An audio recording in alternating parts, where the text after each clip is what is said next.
Mr. Chairman, the meeting is yours. Okay, thank you, Joey. Appreciate your efforts. First, let's welcome everybody. Glad to see everybody for this meeting. I would remind you that this meeting is being taped, and that's usually a caution more to me than to my colleagues, but it is being taped. We'll start with a roll call. Stevie? Nick Bianchi, Lisa Werder-Braun, Kinsey Casey, Darla Cravata, Lloyd Cunningham, Here. Dan DeMarco, Patricia DeMarco, Present. Tina Doucet, Ariam Ford Graver, Nick Resock, Mark Heckman, Here. Rebecca Kiernan, Here. Ken Lasada, Here.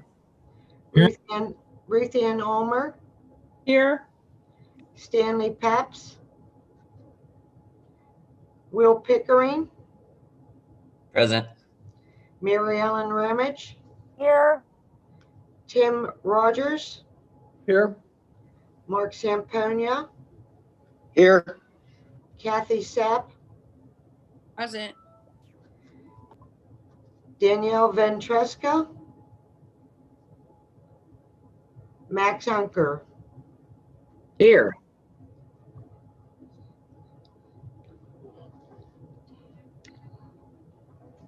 We have 11. Okay, thank you. Once again, thank you all for joining us. Danielle just arrived. Okay, we'll begin with approval of the minutes from the February meeting.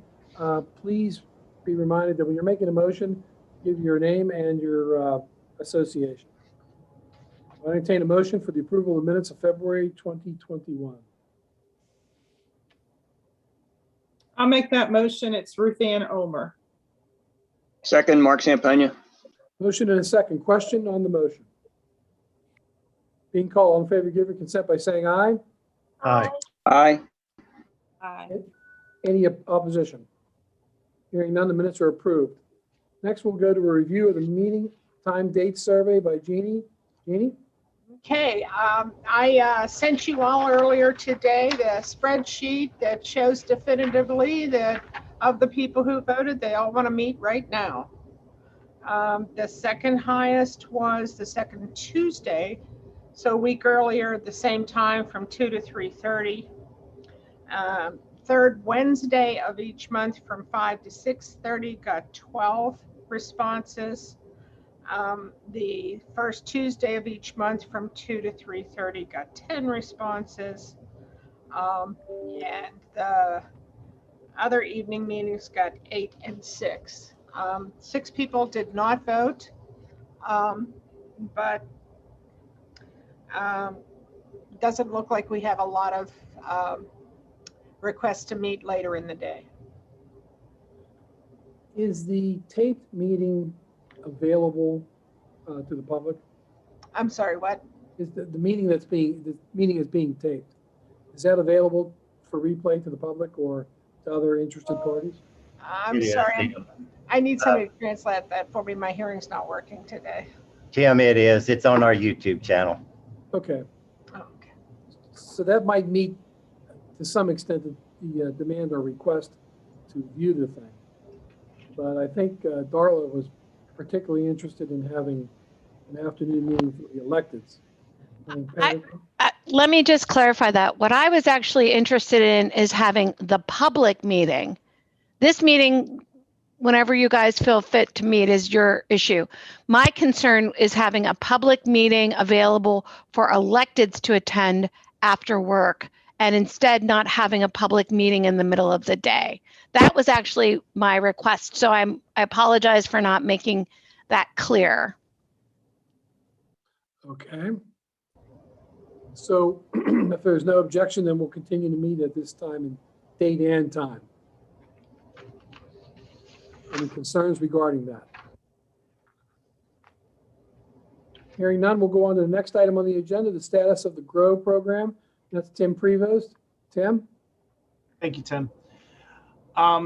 The status for the GROW program as we stand right now, we're in the early stages of the letter of interest. Letters of interest for cycle 6 are due at the end of March.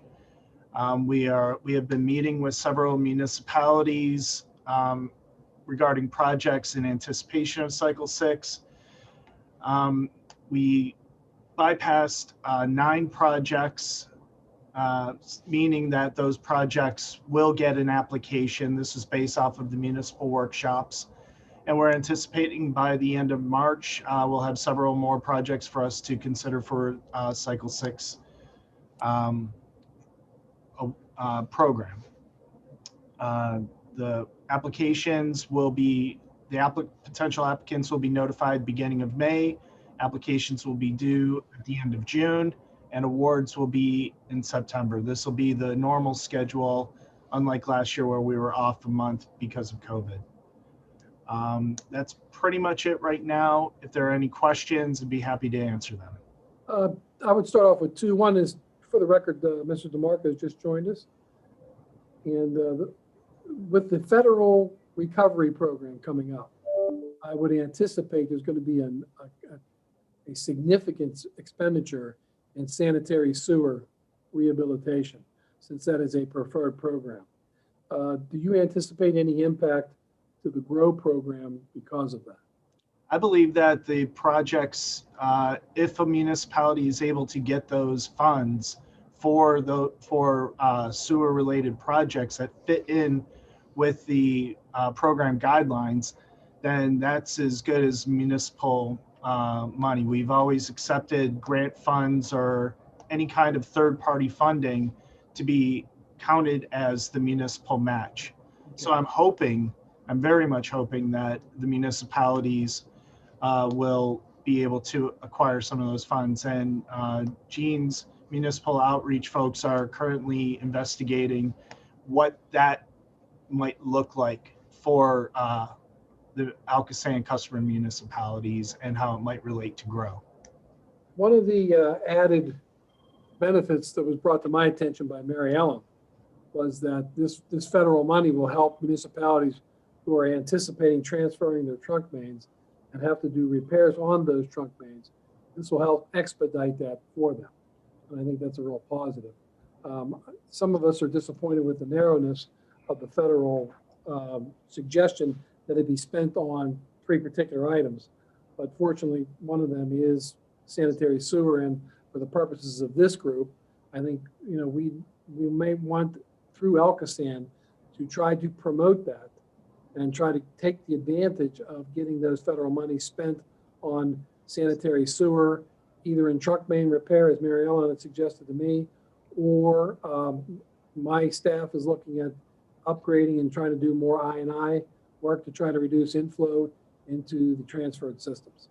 So I think that if you want, and this would go, of course, through our letter, if you think it's a good idea to try to promote that opportunity to municipalities to try to, for the lack of a better term, dumb it down to us so we can take advantage of that opportunity, that might be something we want to take a look at. Definitely, as Tim had indicated, Gene's group is looking at distilling that information to make it more easily digestible. Great. Any other comments, suggestions? Along those lines, Tim, this is Mark Samponia. Another possible expenditure of those funds might be any compliance activities related to the new COAs that are going to be coming out. Right. Good suggestion. And then we're trying to decipher whether the intent of Congress is sanitary sewers or sanitary and storm sewers. There's a lot of MS4 work that needs to be done out there. And if we can move some of this money into MS4, it'd be a pretty good opportunity to try to clear up streams. But we haven't gotten anything from that. I have a call into Senator Toomey's office, but have yet to receive a response about that. I wanted to spend $1 million on paving, but it looks like I can't do that. to find some other opportunities. Well, we've been working with our lobbyists to make sure that whatever possible clean water funds would be included in anything that came down. And so that's how it got specifically put into the American Rescue Plan. The first part of the infrastructure bill does not include sewer. It does include drinking water. But it will come, the sewer money is likely to come through the Transportation Committee. And so we're keeping a very close eye on that, and I'm going to get information out to you as fast as I get it and as fast as I can figure out what it means. So keep an eye open for emails about that.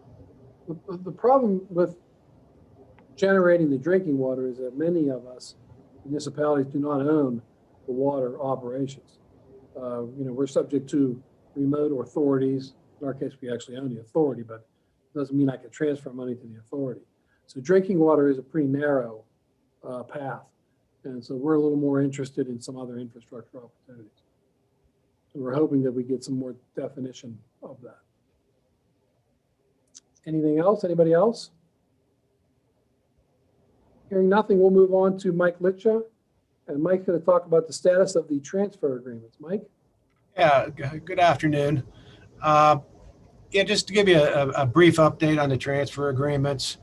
Some of this you may have heard already, but the transfer agreement language was revised by negotiating some final changes.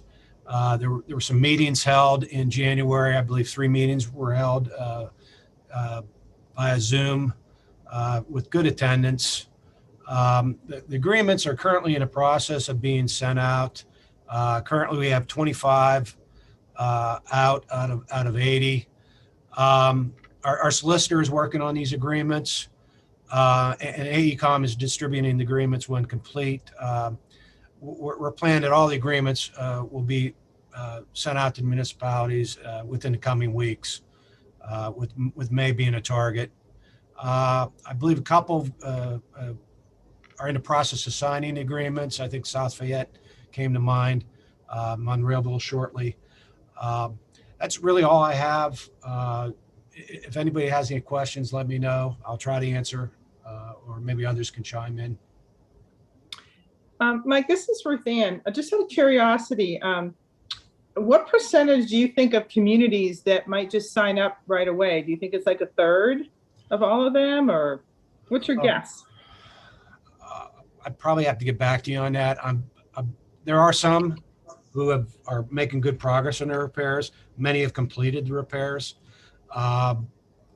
So we're hopeful that there's a good chunk that will sign on immediately, municipalities, but I can't really tell. Maybe somebody else wants to address that. Maybe Jean, do you have a sense? Actually, I believe that we are sending the agreements out initially to the folks that are most likely to sign agreements quickly. These tend to be less complicated, but they're from going to municipalities that, are likely to do it. It's taken longer than any of us have wanted to, but I feel like we're about to go on the fast track. Well, again, one of the advantages to the rescue plan is that those municipalities whose reluctance was based on the need to make the repairs can now have those repairs made either by themselves or by ALCOSAN, and then they'll have a guaranteed income source to either pay for those or repay them. And I'm not sure how they're going to distribute the money, but knowing that the money's coming, in fact, so that the repairs can be made by ALCOSAN. And then I think you're offering an interest-free year, so that would give them the advantage to be able to turn that money over to you for those repairs.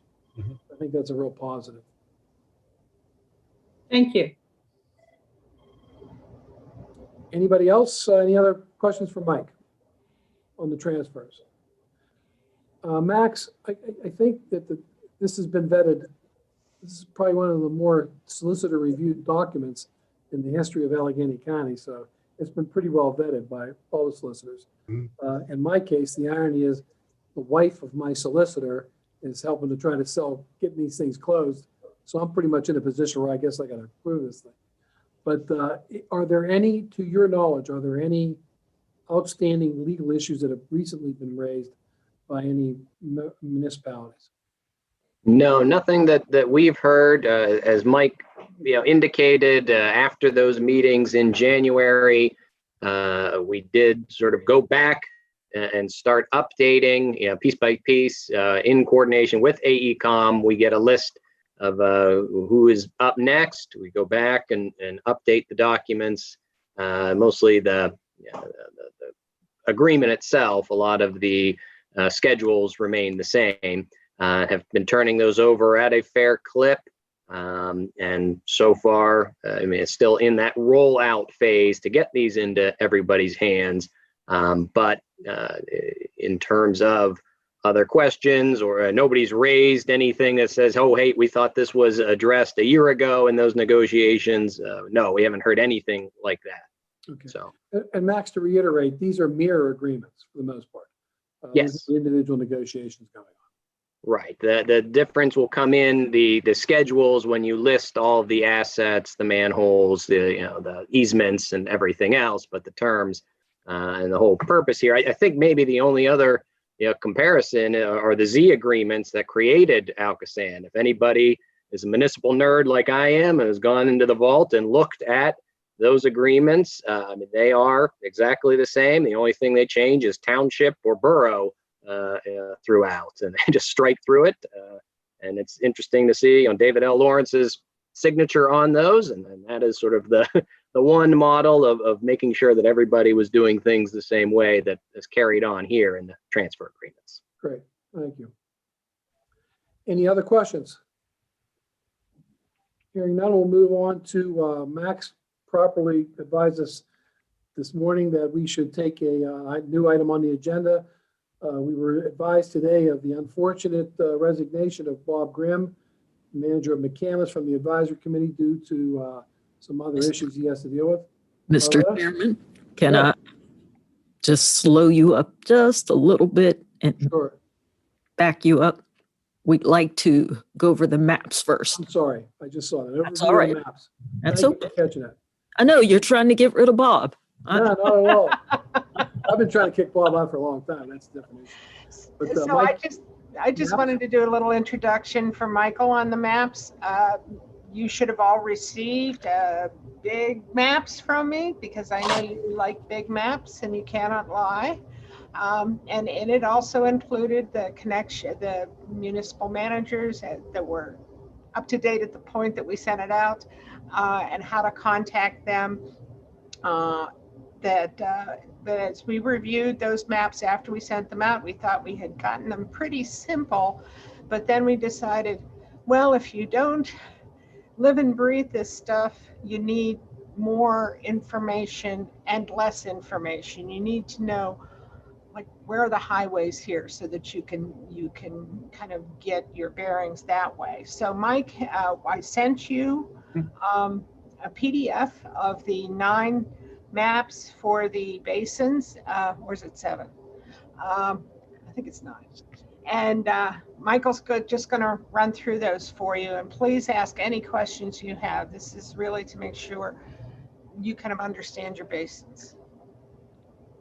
Everyone, okay. So Michael's going to share his screen, I think. You see it?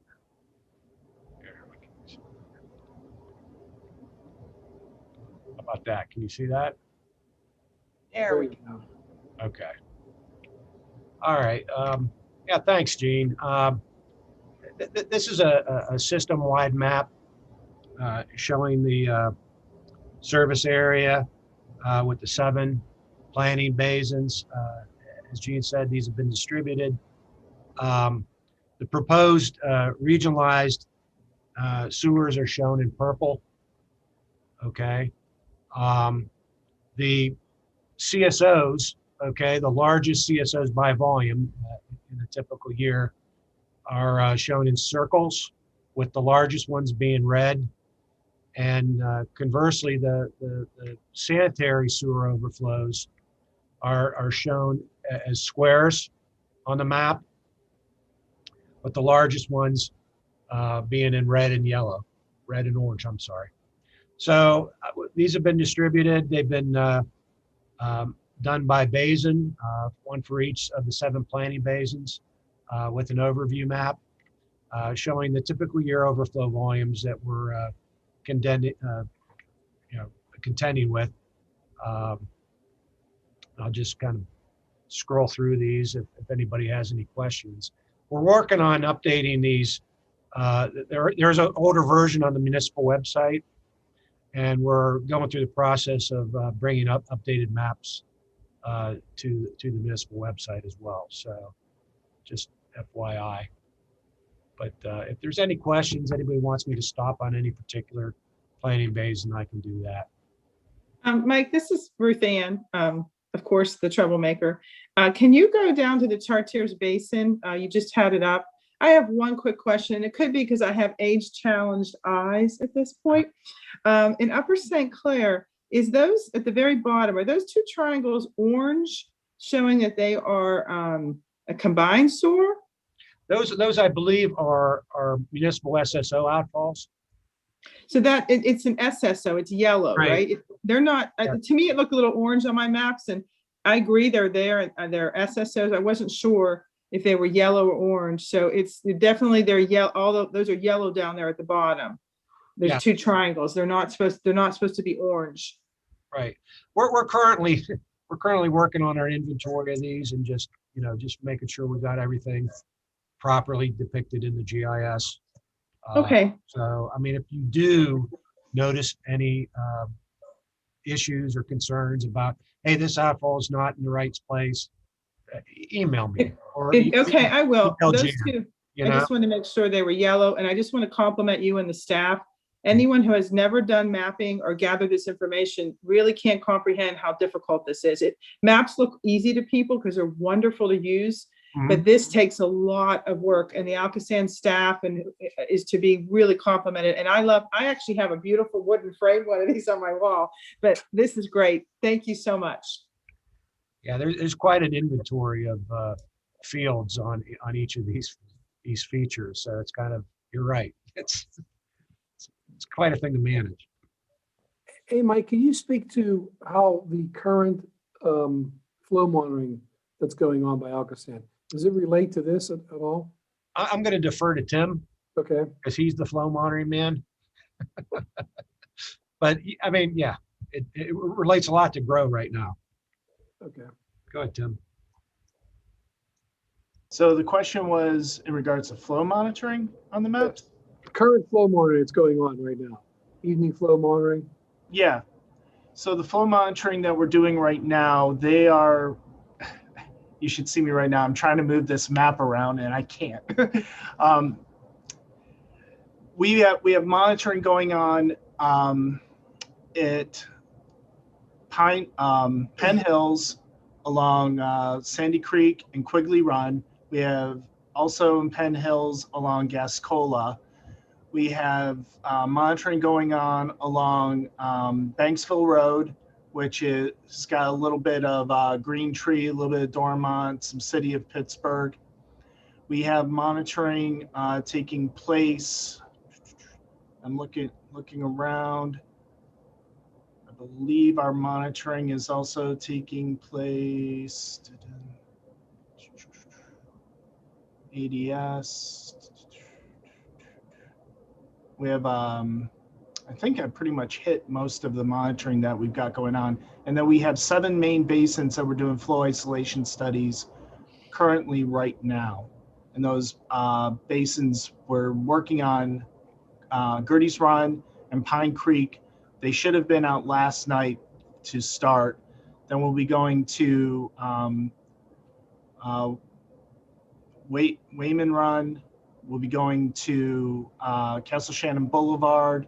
There's a small basin in Upper St. Clair, Walboro, and the last one, looking here,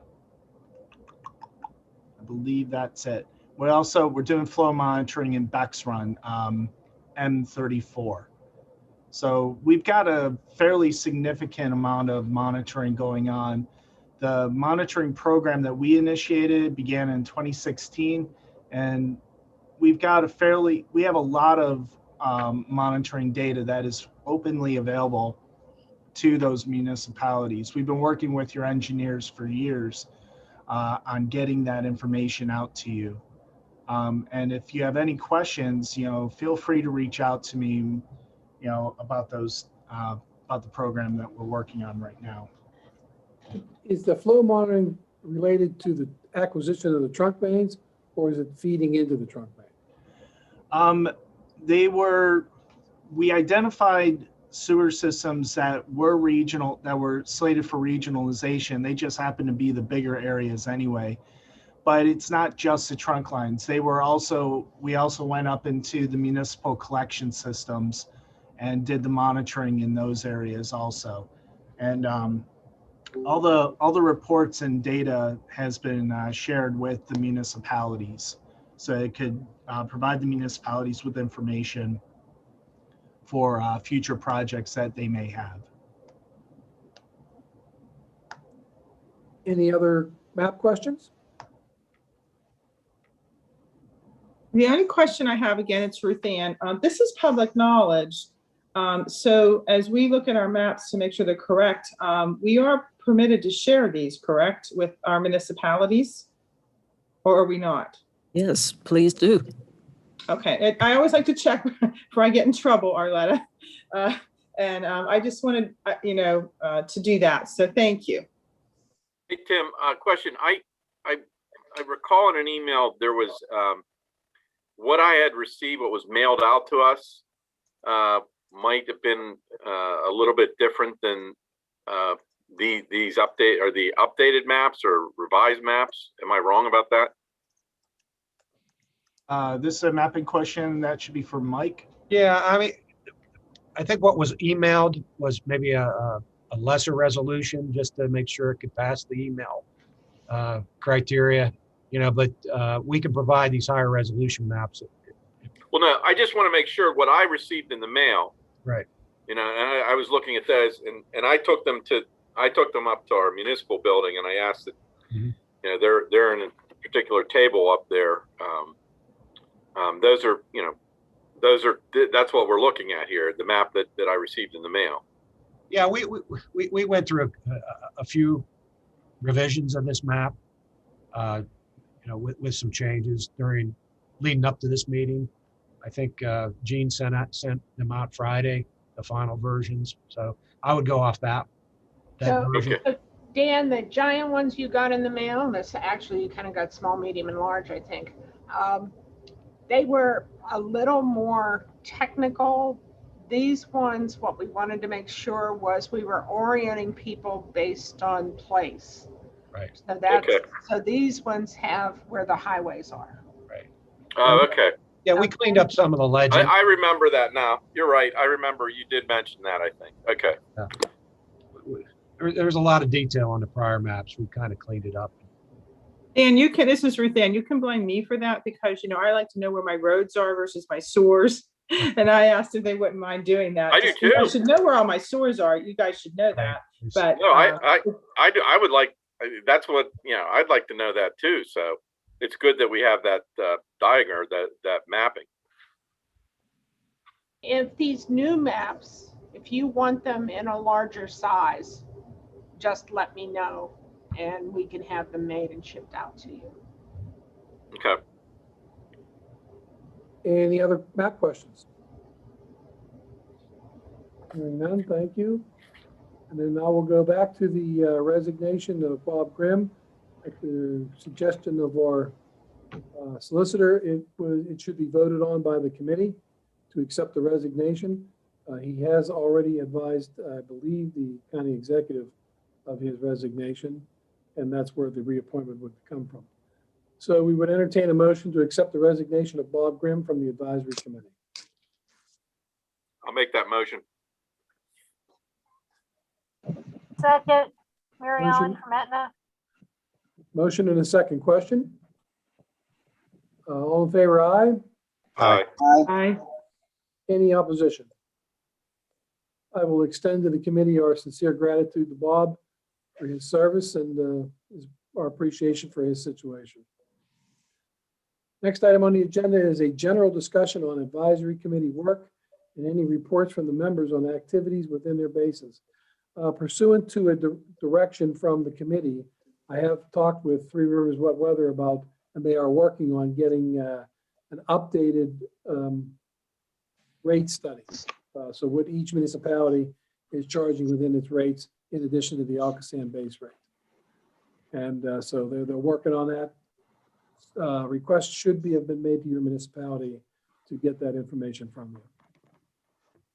Is there anything else? Tim, this is Ruth Ann, and I'm going to speak on behalf of the Chartiers team of Mark and Mayor Ken, who I believe Mayor Ken is on the call. I saw he's growing his hair long during the COVID. He looks good. We got together and we're talking, and we worked with Jeannie, and we thank you so much, Jeannie, for your help. And decided that it should shock you all that we want to communicate more with our basins. So we asked for the maps and then the list of the managers. We divided up our basin by the three of us, sort of just randomly, like what's at the bottom, the middle, and the top. And each one of us have taken probably, I would say, 10 municipalities. We are going to email them and reach out to them. We did a standard interim email that Jeannie helped us start. Then the three of us completed. Mark and the mayor were kind enough to fix my grammar because I'm an engineer, not an English major. And we're all going to reach out to our communities, introducing ourselves with this email. We are going to share the minutes after they are adopted in our public knowledge, share the maps. We're going to ask them, what their concerns are, what projects they have going, so we can bring them back here to this group. And the same thing, we'll update them on things that we're doing, like the fact, like you just had this conversation. I know most managers are A+, but about where the federal dollars are going and what people are doing and some of the transfer stuff. It was just a way, Lisa's not on the call from the watershed to South Pittsburgh. She and I do that together.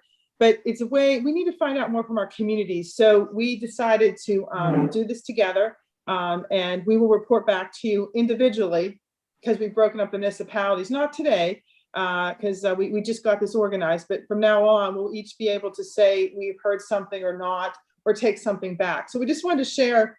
That's how we're going to do it. And you know what? If anyone has any other suggestions, we'd love to hear it. But this was the best way we could think of. We'll check in with them on a monthly basis.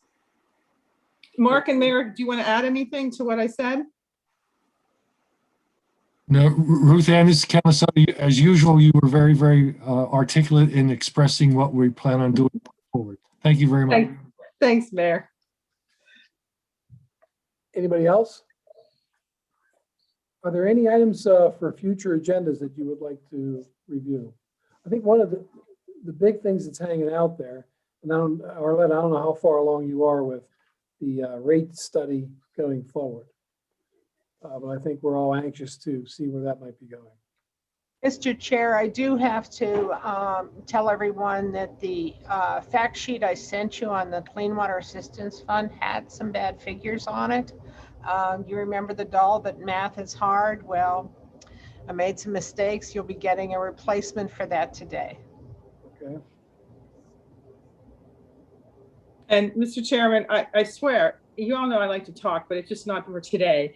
I would like to request, because some have mentioned it and asked in my basin a little bit, for a future agenda item about Three Rivers wet weather.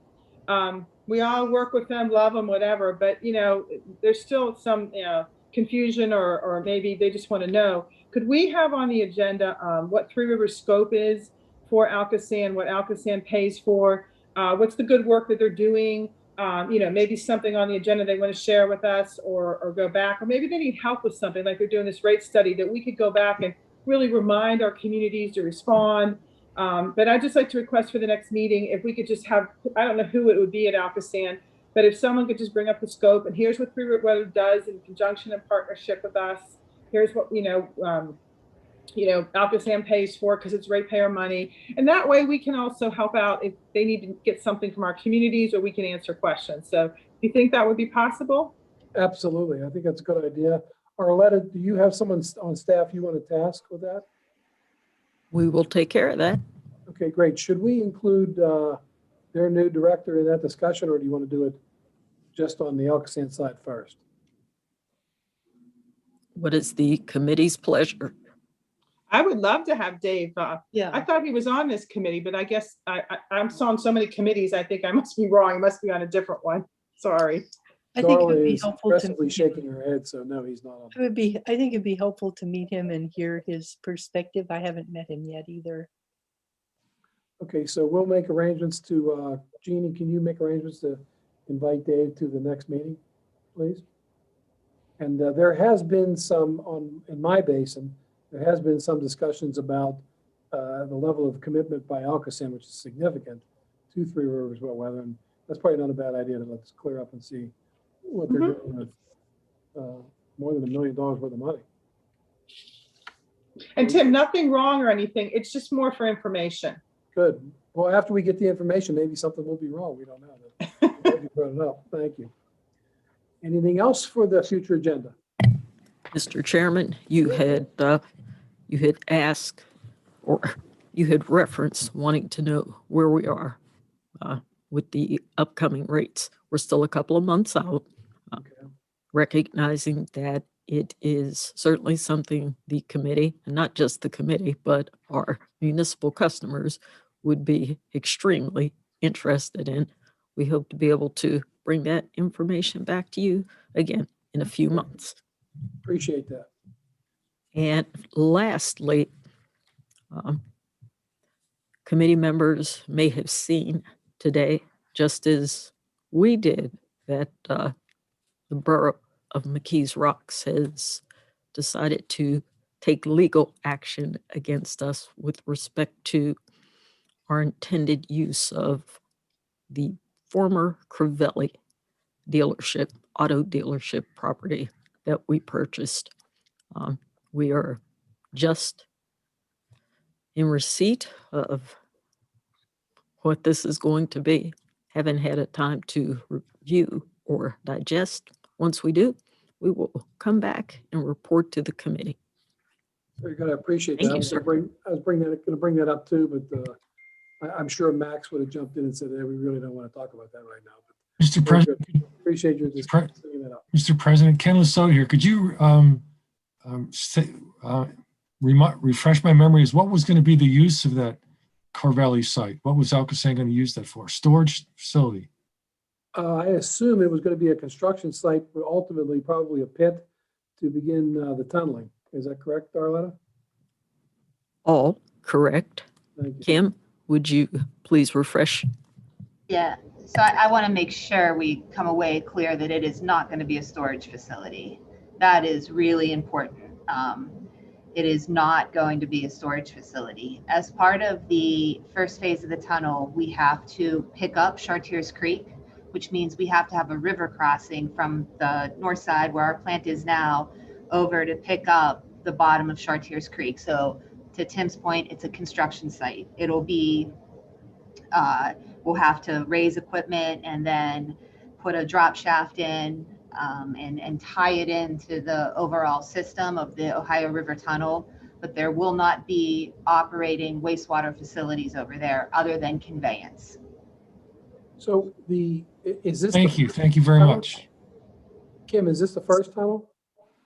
It is the first tunnel. So the first tunnel, the Ohio River Tunnel, includes 2 river crossings. One to go pick up Chartiers Creek and the second to pick up Sawmill Run. Okay. It seemed like the nature of the news article, which, you know, who writes news articles, was that their concern was more in line with what was going to be coming out of the tunnel and then transporting it through the community. And, but I'm sure that could be dealt with bonding of roads and things like that. And just a quick question, this is Ruth Ann. What would be the final when everything's said and done? What would be finally on the property that anybody would see? Would it is there anything going to be built there, or? There would probably be a small building so that we could get access to the drop shaft, but it would blend in. We have them in our existing shop. For our existing deep tunnel, we have access shafts, and you'd never know it if you drove by it. It's we work with the communities so that the architecture of it's like a shed really, would blend into the aesthetics of whatever met the needs of the community. That would be it. And is this business a viable business right now, or is this property abandoned? It was out of business. It was the former Crivelli car dealership, but it had been out of business and was actually for sale when we purchased it. So we didn't put anybody out of business. It was, they were interested in retirement. They had their business for sale. It just happened to be in a location that was ideal for what we needed for this first phase of the tunnel. Okay, thank you. Yeah, definitely. Thanks, Kim. Any other general discussions or anything people want to discuss with regards to what's going on in their stewardship? Hearing none, our next meeting will be at the standard time. Jeannie, do you have that date? April 20th. April 20th? But let me double check since math is hard. Yep, April 20th. Okay, April 20th at 2 o'clock. That's good. At this point of the meeting, we offer an opportunity for public comment. Anyone from the citizenry who wants to comment about this meeting or other issues? Hearing I had none. no one registered for public comment. Okay, very good. Well, hearing none then, and if there is no objection, we are adjourned until April 20th.